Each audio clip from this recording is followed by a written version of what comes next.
Ini ada data yang menarik yang aku dapat. Cek fakta dari temanku nih. Indonesia dan Malaysia, gitu kan ya. Ini ada yang menarik nih. Rata-rata gaji pekerja di Indonesia itu sekitar 3,29 juta. Jadi rata-rata ya. Ini data-datanya nanti kita coba bisa untuk sampein di bawah. Kalau misalnya data-datanya berbeda pun pasti ada konteksnya. Tapi setidaknya ini gambaran ya. Gambaran secara kuantitatif. Walaupun secara kualitatif semua orang sudah tahu lah bahwasanya standar hidup yang ada di Malaysia itu lebih tinggi daripada standar hidup yang ada di Indonesia. By the way, Indonesia dan Malaysia tuh sangat karakternya mirip sekali. Orang-orangnya kalau dijajarin nggak ngomong, itu semua orang pasti bilang sama tuh orang-orangnya. Dan kita hidup di iklim yang sama. Kita hidup di dalam garis selintang dan bujur yang hampir sama. Yang beda adalah cuma satu, Indonesia lebih kaya, itu aja sih. Indonesia lebih luas, Indonesia lebih kaya, itu aja bedanya kalau dari segi sumber daya ya. Nah, rata-rata gaji pekerja di Indonesia 3,29 juta. Ini rata-rata upah di per bulan Februari 2026 dari BPS. Nanti teman-teman bisa cari ya. Karena kemarin ada banyak juga pejabat-pejabat lalu terus kemudian bilang data, ternyata setelah dicek nggak ada gitu ya.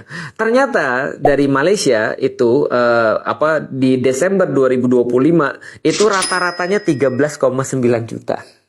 13,9 juta dan di sini 3,29 juta. Pantas aja ya orang-orang Malaysia itu ketika pergi ke Indonesia akhir-akhir ini ya, terutama ketika rupiah anjlok ya, dibilang murah banget gitu kan ya. Tapi dalam bahasa Malaysia itu apa tuh? Pokoknya mereka bilang murah banget gitu kan ya. Tapi dalam bahasa Malaysia gitu. Kayak bahasanya Ipin dan Upin. Coba nanti teman-teman cari aja bahasanya apa. Dan banyak banget video-video di-upload. Dia bilang Indonesia tuh murah sangat ya. Pokoknya ya itu. Di ujung Sumatera ada gas.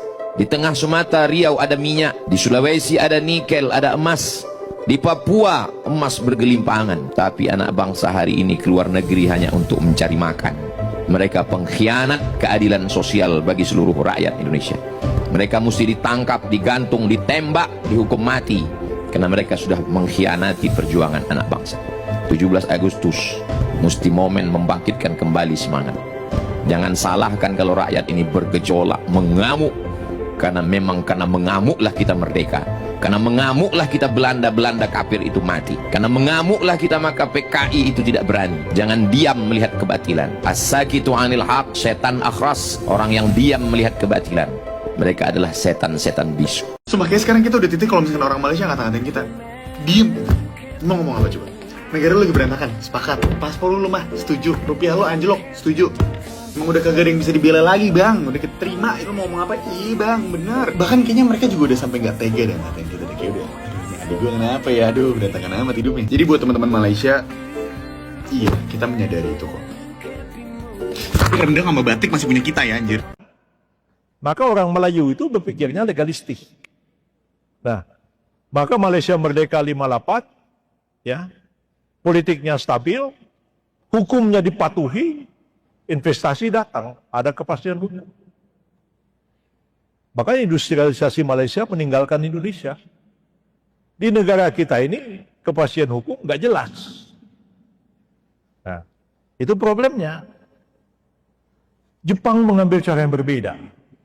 Ya.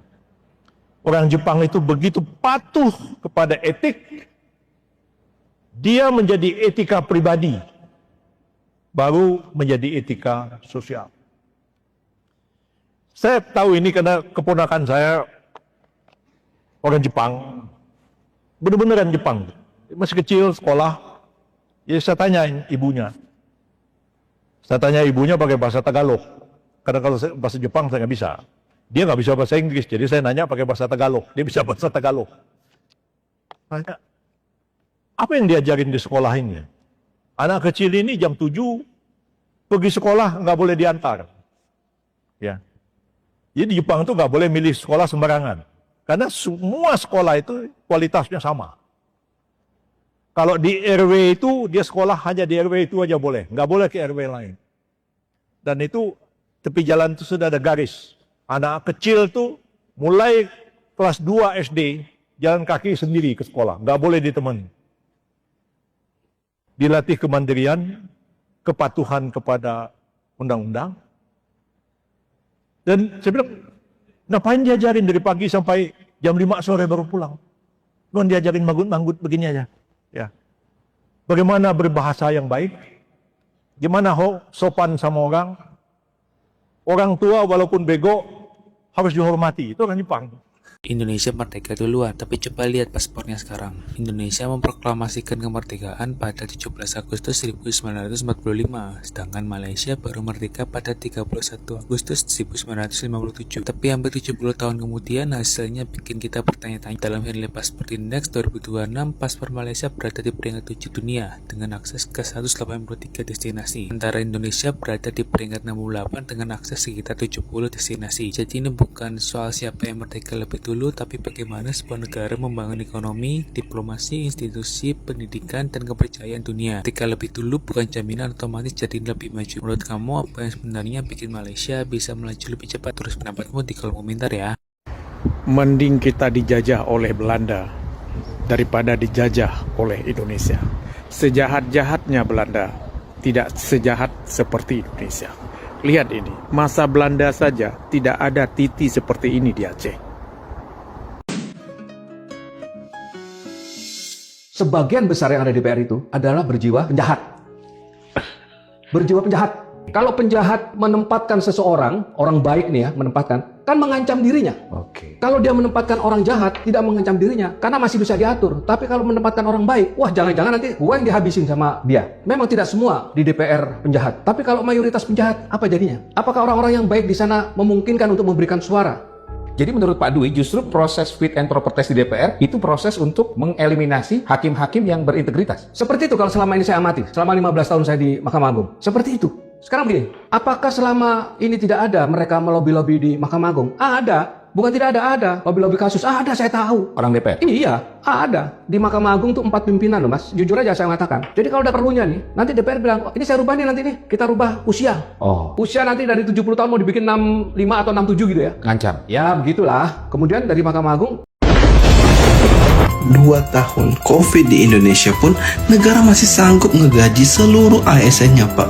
Sampai ya ASN disebut sebagai profesi paling stabil di Indonesia. Nah sekarang 2 tahun kepemimpinan Prabowo, Purbaya sebut 490 Pemda sulit bayar gaji pegawainya. Padahal ya Pak, total Pemda kita aja itu cuma 552 Pemda. Artinya 89% Pemda di Indonesia itu sulit untuk menggaji pegawai mereka.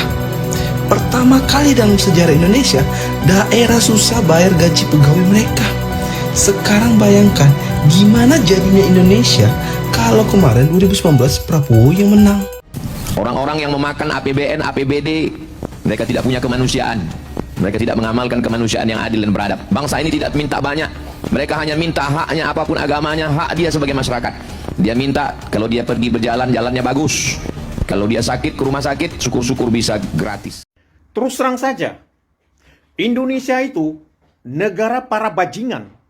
Pejabatnya mulai dari pusat sampai ke daerah, kerjanya cuma menipu rakyat dan menindas rakyat. Tidak lebih dari itu.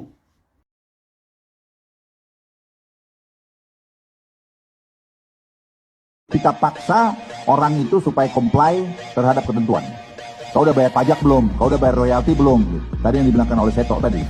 Itu dengan sistem. Lebih jauh lagi nanti, karena pilar ketiga dia. Kamu ngurus paspormu, nggak bisa, karena kamu belum bayar pajak.